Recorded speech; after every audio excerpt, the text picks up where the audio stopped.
Olá, boa noite para você. Começa agora o TV Notícias desta quarta-feira, dia 9 de agosto. E tem muita informação. Você confere agora comigo os destaques de hoje. SOS Mulher e Família completa 20 anos de muito trabalho no combate à violência doméstica em Uberlândia. No ano passado, quase 4,5 milhões de mulheres foram agredidas no Brasil. Uma outra forma de violência, o não pagamento da pensão alimentícia. É destaque também no nosso telejornal de hoje, que tem ainda detalhes da reforma trabalhista e da lei da terceirização. Esporte, estudantes da UFO voltam dos Jogos Paralímpicos Universitários com medalhas. Representaram muito bem a nossa cidade. Tem muito mais, o TV Notícias está no ar.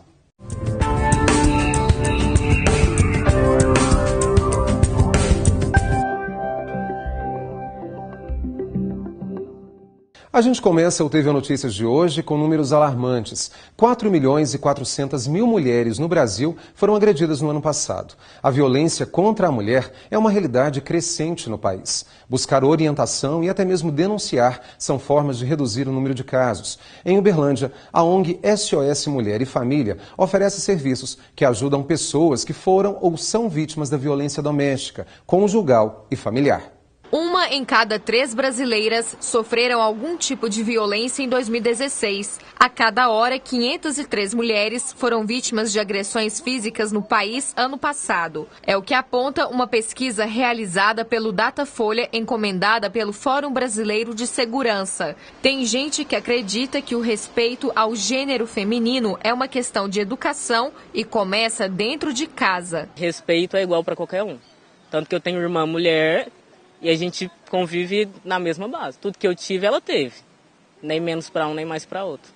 Porque ela é mulher e eu sou homem. A violência contra a mulher não se resume apenas aos casos de agressão física. Vai muito além. Mais do que marcas no corpo, existe a violência psicológica, que traz impactos no emocional da mulher. Paralelo a essa violência física, que muitas vezes acontece, há uma violência que a gente chama de violência psicológica, né? Que é aquela que não deixa marcas no físico, mas que são representadas muitas vezes pelas atitudes dos autores de violência, que desqualifica a mulher, deprecia a mulher, desrespeita a mulher, humilha a mulher, e isso tudo vai deixando uma marca emocional importante e um sofrimento também significativo.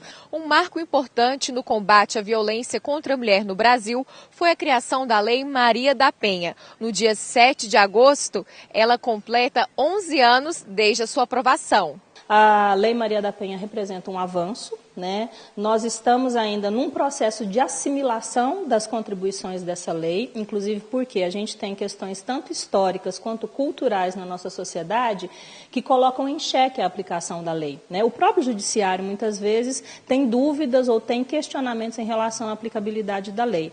A Organização da Sociedade Civil SOS Mulher e Família de Uberlândia oferece serviços de orientação social, psicológica e jurídica para pessoas que vivenciam violência doméstica, conjugal e familiar. Por isso, também o slogan da ONG é o atendimento familiar, conjugal e de gênero, né? Então, assim, tanto as mulheres que nos procuram, como se isso se desdobra para as crianças e o próprio homem, ali, o par, né, dessa mulher que também precisa de atendimento, isso é acolhido aqui na instituição. A coordenadora administrativa, Suiane, conta que em março de 2017 a organização completou 20 anos. Foi idealizada por representantes do Núcleo de Estudos de Gênero e Pesquisa sobre a Mulher da Universidade Federal de Uberlândia, do Conselho Municipal dos Direitos da Criança e Adolescente e do Movimento Social Feminino. Em primeiro momento, ela é atendida no serviço social para que a história dela seja ouvida, para que as demandas dela sejam identificadas e aí a gente entenda se vai ser atendido pela instituição ou se vai ser encaminhado para outro órgão da rede, né, da rede de enfrentamento à violência. A OSC SOS Mulher e Família de Uberlândia atende entre 180 e 200 pessoas por mês, sendo 30 a 50 novos casos. Em 2016, o total de atendimentos internos foi de 2.304. Até junho deste ano, já são mais de 900. A psicóloga explica que vencer o medo e receber orientação é um importante passo. O SOS Mulher é uma instituição que acolhe os casos, né, no sentido de abrir um espaço para escutar esse tipo de situação de violência que a mulher vivencia e que não necessariamente ela precisa tomar nenhuma providência policial ou jurídica em relação ao caso. E isso contribui muitas vezes para que a mulher, de uma certa maneira, compreenda esse processo de violência, desmistifique as possibilidades de intervir nesse tipo de situação e se fortaleça, inclusive, para enfrentá-lo. Seja qual for o tipo de violência que a mulher vivencia, é possível buscar ajuda. As mulheres têm que deixar de ter tanto medo e denunciar sim, porque às vezes elas têm medo porque é marido, até mesmo as crianças também, é pai, outras pessoas têm medo da sociedade, o que elas vão pensar delas, mas eu digo, não tenham medo, se for o caso, denuncie sim, não fique com medo. Parabéns a toda a equipe do SOS Mulher e Família em Uberlândia pelos 20 anos de muito trabalho aqui na nossa cidade. Para o atendimento na ONG, é só agendar pelo telefone 3215-7862 ou ir até lá. O SOS Mulher fica na rua Feliciano Moraes, número 62, no bairro Aparecida. Uma outra forma de violência também relacionada à família é o não pagamento de pensão alimentícia para os filhos dependentes. A lei é clara e agora estipula sanções ainda mais severas em relação ao descumprimento. Nós vamos falar mais com o advogado Tiago Barbosa Oliveira, conselheiro da OAB aqui em Uberlândia. Tiago, muito obrigado pela presença aqui hoje. Quando a gente fala, eu até comentei a questão da violência, porque na reportagem anterior falava muito sobre a violência doméstica. A gente sabe que é uma forma também de violência em relação principalmente aos menores que dependem dessa renda também, não é mesmo? Tiago, muito obrigado. Claro. Boa noite, Flávio. Para nós é uma honra estar aqui falando contigo e procurando esclarecer a população em geral sobre esse tema que é de tanta relevância para a sociedade. De fato, você tem toda a razão. É uma forma de violência, sim, em especial em relação aos menores, né, que são a parte mais hipossuficiente, a parte mais frágil da sociedade e, obviamente, deixar de pagar a prestação alimentícia que foi fixada judicialmente é, sim, uma forma de violência, porque se acaba, talvez, impossibilitando a própria sobrevivência daquela criança. O que muda a partir de agora? Bem, Flávio, agora nós, com o novo Código de Processo Civil de 2015, há algumas sanções, digamos assim, mais efetivas, sob meu ponto de vista particular, e até mais danosas a quem deixa de pagar a pensão alimentícia. Entre elas, nós podemos citar, por exemplo, o protesto da decisão judicial que eventualmente não tenha sido cumprida. Então, quer dizer, além do efetivo ajuizamento de uma ação de execução de alimentos, que já é de conhecimento público e comum que ela pode gerar a prisão, agora nós podemos, se a decisão não for cumprida, pode-se inclusive protestá-la no cartório de protestos, o que certamente, na verdade, ensejará uma restrição aí creditícia ao devedor de alimentos. Quando a gente fala dessa restrição de crédito, na verdade é porque o nome dessa pessoa vai para os órgãos de defesa do próprio consumidor, quer dizer, a questão do Serasa. Então ele fica impossibilitado até de comprar mais ou de entrar num concurso público, por exemplo, em uma instituição, seria mais ou menos isso. Exatamente. Então, quer dizer, nós aumentamos aí o nível, a lei aumentou o nível de punição àqueles que eventualmente não paguem, não cumpram o que foi fixado, né, a sua obrigação alimentar. Então, certamente haverá restrições creditícias, como você disse, a impossibilidade de fazer um financiamento. Na verdade, Flávio, em bom português, a pessoa fica com o nome negativado. Bom, olha, Tiago, muito obrigado pelos esclarecimentos e espero contar mais vezes com você aqui no estúdio. Opa, conte conosco e eu que agradeço pela oportunidade, Flávio. Muito obrigado. Você é arquiteto ou engenheiro, olha só, a partir de amanhã, profissionais dessas áreas vão poder fazer o atendimento, o agendamento, inclusive online, para atendimento técnico. A repórter Daniela Malagoli tem mais informações. Olá, Flávio. Quem dá mais informações para a gente é Denise Atushi, secretária de Planejamento Urbano. Denise, essa mudança visa dar mais agilidade na análise e na entrega dos processos, é isso? O objetivo principal desse agendamento técnico é para que a gente possa dar celeridade nos processos, né? e que a produtividade da nossa secretaria, porque os requerentes vão ter uma resposta mais rápida dos processos dele, né? E eles vão ter também mais conforto na hora de fazer o agendamento, porque eles vão ser atendidos com hora marcada. No site tem todas as diretorias e as assessorias que vão ser agendadas, né? Nós temos, abrindo o site, tem todos os núcleos também que a pessoa quer obter o serviço, né? Então, o agendamento. Site da Prefeitura, os profissionais podem fazer o agendamento? Sim, no site da Prefeitura. É muito simples, ele na página inicial da Prefeitura, ele já entra, já clica na Secretaria de Planejamento e ele já obtém todas as opções para ele. Ok, muito obrigada pelas informações. E só lembrando, a previsão de atendimentos aí por dia com essa mudança é de 300, segundo a Secretaria Municipal de Planejamento Urbano. Flávio, voltamos ao estúdio. E depois do intervalo tem a previsão do tempo para amanhã e mais, uma reportagem sobre a reforma trabalhista e a lei da terceirização. Eu volto em instantes, até já.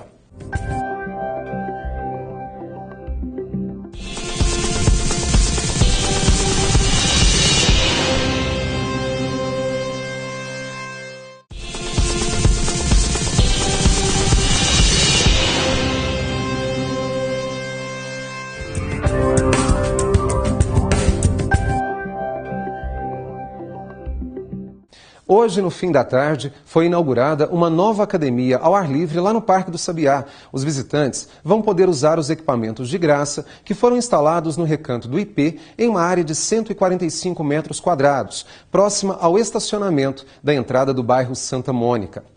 De acordo com a Futel, em Uberlândia são 38 academias, funcionando em parques, praças e distritos. E a próxima será instalada em breve no Poliesportivo Luizotti de Freitas. É claro, nós vamos acompanhar e mostrar aí para você de casa também. Clima seco, fuligem de queimadas e muita poeira. Os últimos dias têm sido assim. Vamos à previsão para esta quinta-feira.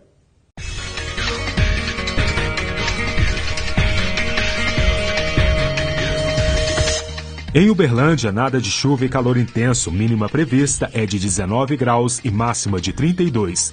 Em Ituiutaba, o sol forte castiga pela manhã. Os termômetros vão marcar aproximadamente 19 graus e à tarde pode chegar a 35. Em Patos de Minas, a temperatura varia entre 16 e 33 graus. Nenhuma previsão de chuva para essa quinta. Já em Monte Carmelo, o dia começa quente, com sol e poucas nuvens. Muito calor ao longo do dia, mínima de 17 graus e máxima de 31. E nenhuma previsão de chuva também em Araguari. Temperatura mínima prevista é de 17 e máxima de 31 graus. Ontem foi realizada uma palestra na CDL de Uberlândia para esclarecer dúvidas sobre a reforma trabalhista e a lei da terceirização. As mudanças que devem entrar em vigor em novembro dividem opiniões até mesmo de especialistas. A palestra reuniu vários empresários de diferentes setores. Para o juiz da Vara do Trabalho de Uberlândia, houve pouco debate em torno das mudanças na CLT. Para ele, alterações de grande impacto. Entre vários pontos, um dos pontos de maior polêmica diz respeito exatamente ao negociado sobre o legislado. Ou seja, os sindicatos de classe poderem negociar direitos ou deveres, inclusive em contrariedade ao que dispõe a legislação. De acordo com a reforma, aquilo que os sindicatos negociarem prevalecerá sobre a lei. O projeto de lei da Câmara que trata sobre a reforma trabalhista foi aprovado no mês passado. Mais de 100 pontos sofreram modificações. Esta advogada acredita que as mudanças na CLT tornam mais justa a relação entre empregador e empregado.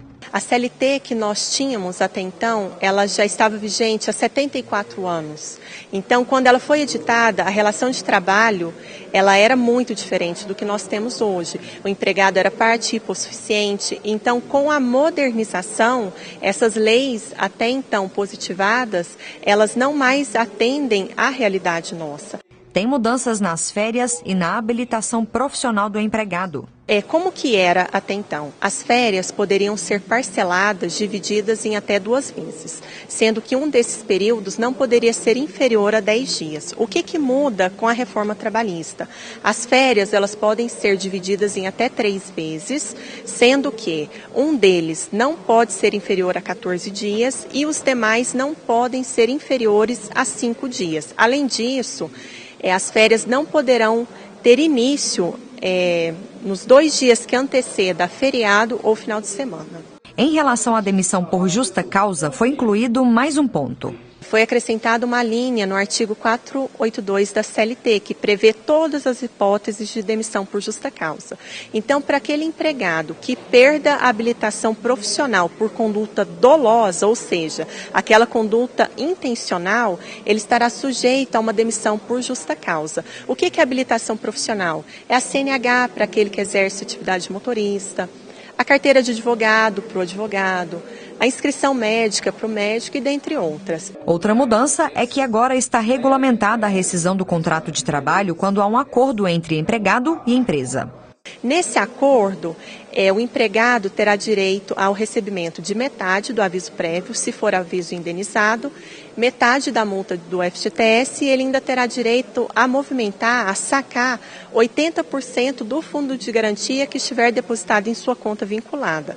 A única coisa que o empregado não terá direito nessa modalidade de demissão, onde há esse acordo, é da entrada no seguro-desemprego. A jornada diária de trabalho, atualmente de 8 horas, também vai mudar. Poderá chegar a 12, com 36 horas de descanso.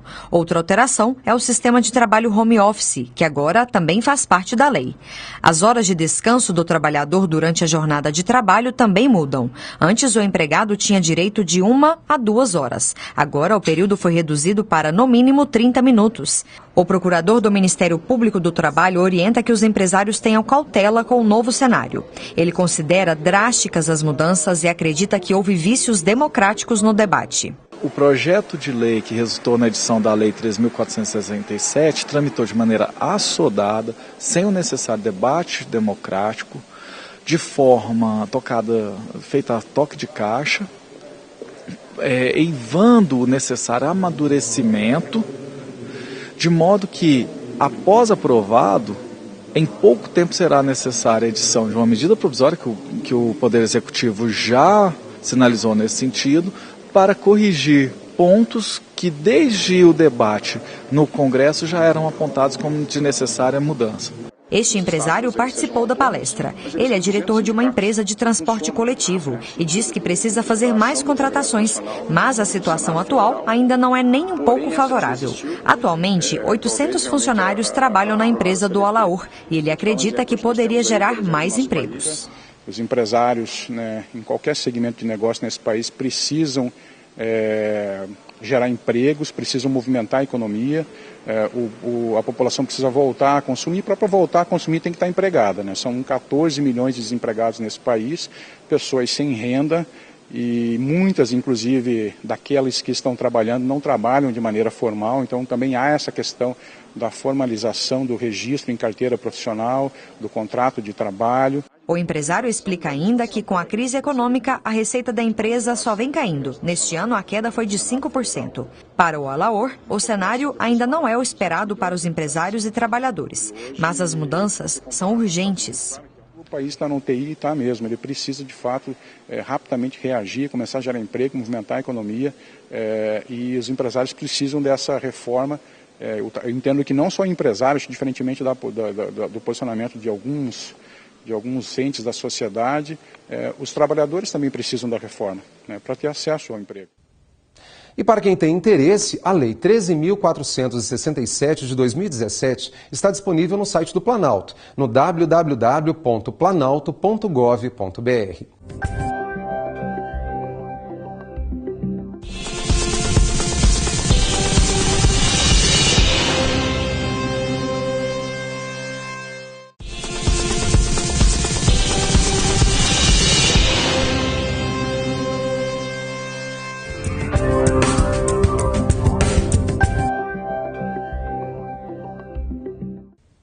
E agora a gente volta a falar de esporte. 4 estudantes da UFO representaram muito bem a universidade e Uberlândia nos Jogos Paralímpicos Universitários. A competição foi em São Paulo e organizada pelo Comitê Paralímpico Brasileiro e Confederação Brasileira do Desporto Universitário. A equipe trouxe várias medalhas para casa. Com um sorriso no rosto, Bruna mostra com orgulho as medalhas que conquistou. Ouro nos 50 metros livre e prata nos 100 metros. A estudante de educação física se tornou atleta de natação aos 14 anos. É a primeira vez que representa a Universidade Federal de Uberlândia na competição. O que eu levo realmente é a experiência, é a organização da competição, porque foi uma competição muito bem organizada. E também, óbvio, a satisfação pessoal, né? Apesar de não estar ali muito mais vinculada a esse lado da atleta, mas é sempre bom a gente estar nesse meio, né, de competição. É muito bom. Nos Jogos Paralímpicos Universitários, o estudante de fisioterapia Pedro Paulo nadou na classe S7. Ganhou bronze nos 100 metros costas e livre e prata nos 50 metros livre. Conta que gostou da oportunidade de competir no Centro de Treinamento Paralímpico Brasileiro em São Paulo. Foram 2 de bronze e 1 de prata nas provas 100 metros livres, 100 metros costas, 50 metros livres. 2 de bronze nos 2 100 metros e a de prata nos 50 metros livres. O estudante do curso de Física da UFO e atleta de bocha, Matheus, participou da classe BC3. Dessa vez não saiu medalha, mas trouxe muita experiência na bagagem. A meta agora é se preparar para o Campeonato Brasileiro em dezembro. Como o resultado assim, não foi tão bom nesse campeonato, a gente avaliar realmente o que aconteceu e trabalhar em cima para corrigir essas coisas. Porque essa competição ela serviu muito como preparatório para o resto do ano, né? Então agora é usar isso daí para chegar no Campeonato Brasileiro com força total e tentar brigar pelo pódio. Daniela é atleta de bocha desde 2002. Treina na companhia da mãe, que exerce a função de calheira. Sandra ficou orgulhosa ao ver a filha conquistar medalha de prata na classe BC3. Aí é muito orgulho, né, para uma mãe, a gente principalmente poder participar também, tá, né, no dia a dia, nos treinos, na hora que chega na competição que tem um bom resultado, é só alegria, né? Quem tem tantos anos de experiência no esporte dá dicas valiosas para quem sonha se tornar um grande atleta. O conselho é, eu acho que dá o primeiro passo, sabe? É sair de casa e ir atrás do seu objetivo, sabe? Ver com qual esporte você se identifica mais, se você se identifica com bocha adaptada, com atletismo, com natação. Se você é deficiente ou não, acho que isso tanto faz. Qualquer pessoa pode e deve praticar esporte, porque é muito importante para a gente. É isso mesmo, Daniele. Parabéns para você e para os outros atletas também. Os treinos não param, já querem participar de outras competições e que sejam mais uma vez vitoriosos. O projeto No Fluxo da Cultura está com inscrições abertas para oficinas de dança de salão, interpretação teatral, dança de rua e outras tantas atividades. Detalhes com Daniela Malagoli. Olá, Flávio. Eu vou conversar com Ariadne Amâncio, que é assessora de programas e projetos, que é quem dá mais informações para a gente sobre No Fluxo da Cultura, que é voltado, Ariadne, tanto para quem vê a arte como hobby, quanto aqueles que querem seguir ou às vezes veem a arte como profissão, é isso mesmo? Isso mesmo, o hashtag No Fluxo da Cultura é um projeto da Secretaria Municipal de Uberlândia com a Prefeitura, que tem oficinas direcionadas para a comunidade, e essas oficinas são gratuitas. Elas visam principalmente fomentar a área artística, né, sensibilizando as pessoas para a arte. São várias oficinas, com vários horários, várias idades, então é para toda a faixa etária, para todo mundo participar e, consequentemente, nós veremos outros artistas se formando a partir das oficinas. Quem pode se inscrever e quais são as modalidades? Nós teremos oficinas de teatro, de artesanato, produção de vídeo, balé, dança de rua, dança de salão, musicalização com flauta doce. Então, são várias linguagens artísticas para todos os gostos. Eles podem se inscrever através dos espaços de realização, que são na Oficina Cultural e no Céu Shopping Park, presencialmente a partir da inscrição por um formulário. Obrigada pelas informações. Lembrando, inscrições exclusivamente presenciais até o dia 11 de agosto e vagas limitadas, hein? São aproximadamente 160. Flávio, voltamos ao estúdio. Obrigado, Daniela, pelas informações. E o TV Notícias de hoje fica por aqui. Uma excelente noite para você. Fique agora com o Jornal Minas, segunda edição. Um abraço e até amanhã.